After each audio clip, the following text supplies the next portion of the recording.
Future Proof Podcast. My name is Alex Meisnick. I'm here with Lokit as well. We're joined by Richard. He is the co-founder and president of CMS Web Solutions. I'm going to let him describe his business and tell you what they're all about, and we'll go from there. Thanks, Richard, for joining us. You're welcome. So we started a business in 2001, and we moved into web development, and then around 10 years ago shifted into digital accessibility, education and training.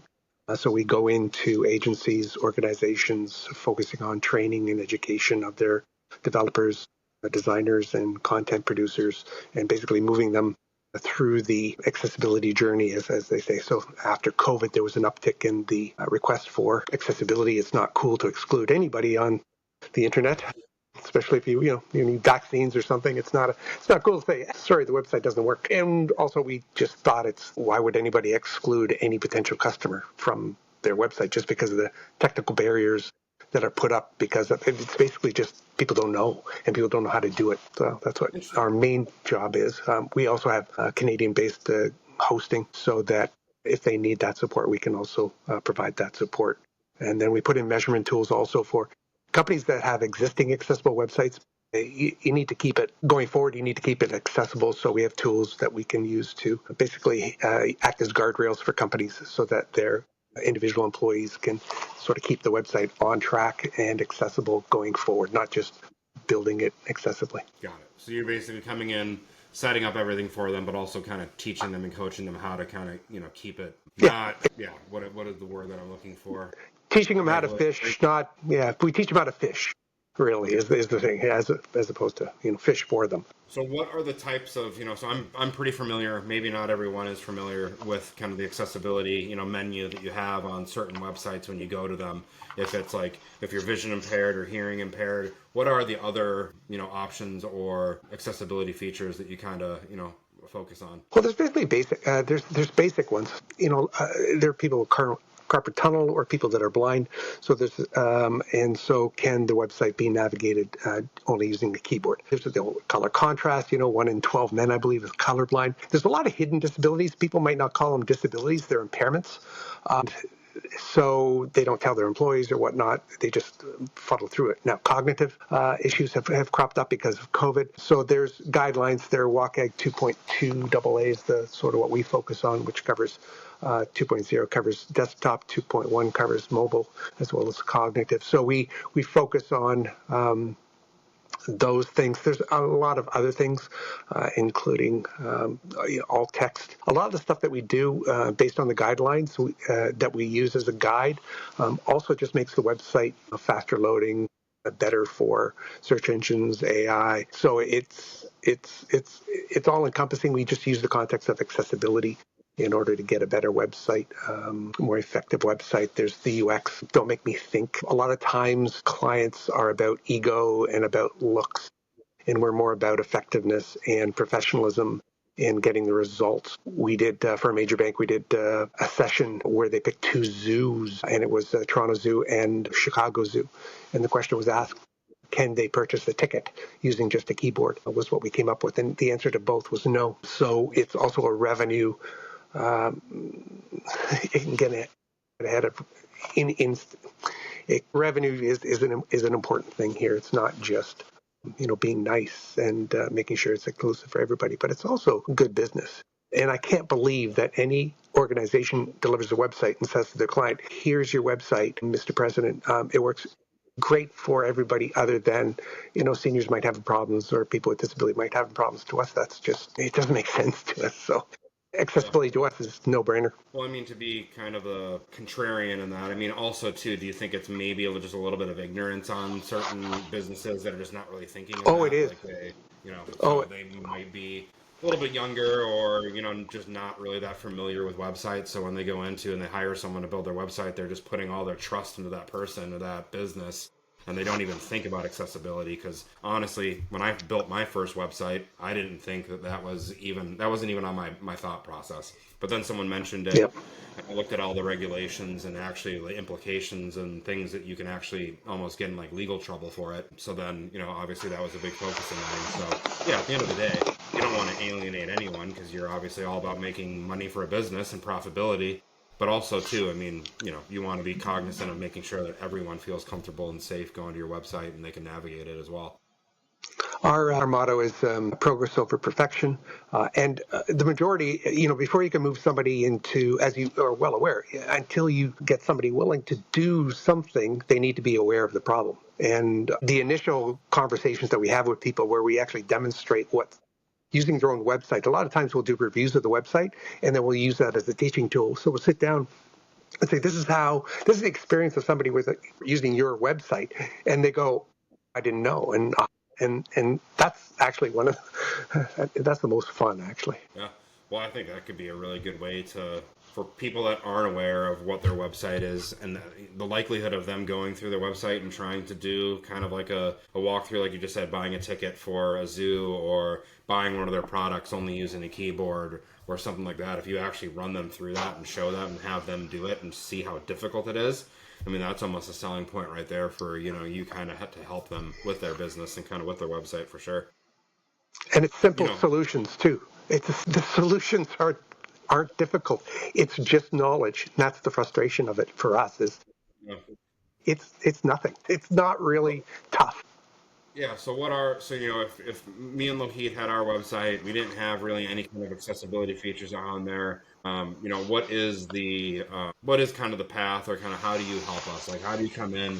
How do you advise us? What's the, how does it look from, day one to like kind of the end of our relationship or our kind of, that transaction? Question. So initially we'll do a review. Not a big audit, but a review, because a lot of times companies spend money on auditing as opposed to, they get this big list and they're overwhelmed. Instead, we'll do a review and we'll check to see if the theme is accessible, because a lot of times some of the themes aren't accessible, and so you have to fix the theme, and then it fixes a whole thousands of issues or hundreds of issues. We'll do an initial review, and then we'll give you the scoop up. You know what? Can do. This is where your site is now. This is where you want to go. We'll look at prioritized lists. So what's your path that you want your clients, what do you want to have happen on your website? And then we'll start with those. And we'll also start with the low-hanging fruit. So like I said, if we fix a theme, a focus or whatnot, then it fixes a whole bunch of things. And then we'll just progress based on progress. We just want to keep moving it forward, So hitting the low-hanging fruit first and then going from there. And through that, you learn, your developers or your content producers, you start to learn about, oh, I see. That's what that means. Well, that's not that. So we're always a little focused on like AI in this kind of conversation in this podcast, and also our business as well. Do you see any type of positives for that for your business or for your workflow and kind of, producing this for your clients? And then also on the flip side, anything that, could potentially make things more difficult for accessibility in the future, or maybe features that people are using ChatGPT or things like that might actually kind of make an impact on kind of what they're doing in that workflow? Yeah, right now I'm analyzing, we're in the year of agents sort of thing. So what is it that we can do? And I'm always looking for, how can we on the education side? But whatever tools we have to be accessible. And the challenge is that a lot of the accessibility, a lot of the AI stuff right now spits out non-accessible stuff. So here we are again. There are tools that are AI generated that people have been selling from other countries called overlays, and our user testing, we have blind user testers and consultants that we work with. Basically, the experience of using an AI tool is it doesn't work for them. They have to shut it off because it's like getting into a car. And every time you get into a car, everything moves, like your steering wheel moves, everything moves. So they have to shut it off because they have their own tools that they like to use as opposed to, being forced to use different tools for different websites. So yeah, I'm hopeful that it's developing. I can see it on the education side. There are companies that are starting to develop educational platforms, AI platforms that are shifting even the paradigm of education so that it's the AI teaching. So there's a lot of opportunity. We're not there yet. As you know, AI is still a little bit on the bleeding edge and not being adopted as quickly as I would think, which is bizarre, but hey, we're here. It's slowly moving, but progressing. So yeah, I see, I use it in every day and I can see people using it in the future for education and also for tools that we eventually can develop for them to make their life easier. Yeah, nice.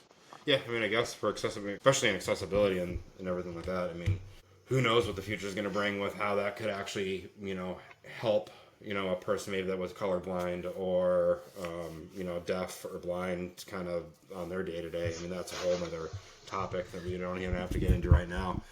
So tell me a little bit about the business. You're co-founder, president, kind of what do you do on the daily kind of basis? What's your role? What do you love doing in your company? What kind of gets you up in the morning? We still have we're in a transitionary period right now, so we still have, hundreds of clients that are hosting an email and we update their websites that we built. So we built up a big thing. We're moving into, I personally am trying to get more hosting clients because, like I said, with with what's going on between the States and Canada, there's a lot of companies that are trying to repatriate back into Canada, and so we're end to end in Canada with green hosting. I say green because it's in a facility that was hydrogenerated and cooled and emits nothing, and that seems to be a big thing for some companies, the green thing, as opposed to generated by coal or fossil fuels. And then the WordPress specific and high end hosting. So that's what I'm doing, and I'm also trying to use the context of accessibility to get a little bit more clients. I think there's a lot of need out there. We have larger clients. We have clients we've done work with in Sweden and in the UK. So they just had an accessibility law that started in June in the EU. The States, we're not going after the States right now. It's still a little. Anyway, there's a DEI thing in the States, and the DOJ down there added A for accessibility. So we're not sure. I mean, we've been to conferences down in Colorado in the education sector, but really we want to ensure that we work with clients that want to do accessibility, not for compliance, but they think that it's logical and that's what they do. So yeah, we are helping. So what's exciting is that we're even working with educational universities and putting together curriculum and helping in that respect. As I said, we work with teams, so we've worked with agencies because a lot of the government programs or government projects require websites to be accessible now. And a lot of teams don't know like I said, they don't know anything about accessibility. So we can go in and we can be that partner expert where we can go in and at the beginning of the process say, okay, this is your design. This is what you need to do in order to make it accessible. And then it sort of moves to development and fine tune this and just going through building websites. And then they don't have to not say no to RFPs that have this requirement. Yeah. I heard something when you were talking about wanting to work with clients that don't want to do it just for compliance and they want to do it because they feel like a need to or whatever. Can you kind of touch on that? Like, do you have any specific kind of reasonings for, I mean, obviously I know the reasonings, but do you have any kind of specific examples or things that have happened that you've worked with or clients that have kind of maybe, because you probably didn't start out that way 100%. It was probably more that you found kind of a something that you could kind of provide value to people and, fix a problem. But how did it change into actually wanting to provide that to fix and help other people that you weren't even thinking about originally? Well, down in the States, so I was organizing, one of the organizers of a WordPress Accessibility Day, a global accessibility annual event, 2-day event that was online conference. So I got to work with people from around the world. And what I noticed with the people from the United States is that they were focused a lot on legislation, ADA and compliance, and they were using that almost as a requirement. And up here, because it wasn't really enforced and people didn't really care, it wasn't an issue. So then we had to say, okay, well, if they're not complying and they don't really care, then who do we work with? And what we found was we're a CEO or a senior management. They had somebody with disability, and they were just more of a delight to work with, as opposed to going in and saying, thou shalt, or you will be fined, and this and that. And so the people they're more open to doing it once they accessibility is about humans. It's not about compliance, right? And so once you say, okay, let's do this for human beings to make it easier for them, it's a better experience for everybody than thou shalt, because otherwise you'll be fined and everything like that. It's just a nicer experience for everybody that they want to do it because they want to do it, not because they have to do it. Does that make sense? Yeah, no, 100%. Not only do they make them a better client, easier to work with, you kind of, I don't know, you probably get sense of more kind of not value, but you probably just get a sense of more fulfillment from that. You're always going to feel more fulfilled if there's an actual reason or like a story or something behind it, to kind of have that work. And the other thing is, we've been in business a long time, and we built our business based. It's a service-based business, and the reality isn't a service-based business. It's word of mouth. So, my thing was. Nice people to work with, no other people that are nice to work with. So you want to make sure that the clients that you start with are also they'll know other people, and the word of mouth sort of spreads to, and so we've had a really nice existence. Yeah. Well, with goals and kind of where you want to be, maybe at the, I don't know, kind of like your projections and things for this year. What roadblocks have you had in your business to kind of get to the growth of the like a potential that you guys want to be at? Is it client acquisition? Is it more networking? Kind of what's kind of standing in your way from being where you want to be? Honestly, right now it's been up here in Canada. Businesses are frozen right now with the whole tariffs and the shift in the United States towards us. So I'm noticing a lot of clients right now are just paused until people like stability. And I used to have a saying, before you put your ladder up on a wall, make sure it's the right wall and that the ground is solid. And right now it's a little quicksandy. Once we know what the game is, clients will loosen up a bit. We're starting to see larger clients that we are starting to work with larger clients, but it's a little slower right now. So the roadblocks right now are the relationship, the shifting in sort of this, there's a lot of anger and bewilderment right now in Canada that's happened in the last 6 months. So it's waiting for that to sort of dissipate. So I'm having a great summer. But it started the last couple of weeks, we've been getting inquiries and we're meeting with anyway, it's starting to loosen up a little bit, but that has been the biggest impediment. So Sandy has a podcast. So is that the Practical Accessibility Insights podcast?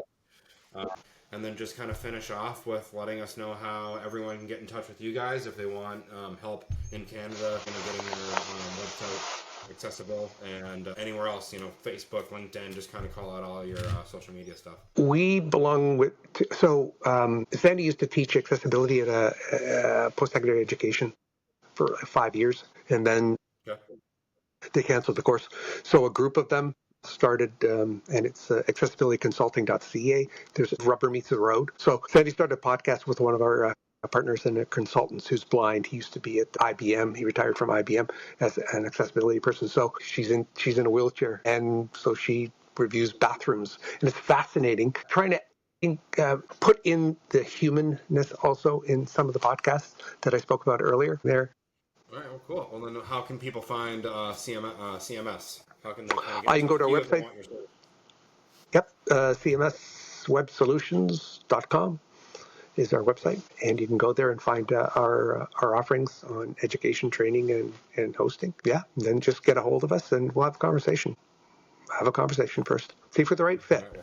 Right, we're gentle too, so it's. Yeah, that's always good, especially in accessibility. You want to be gentle.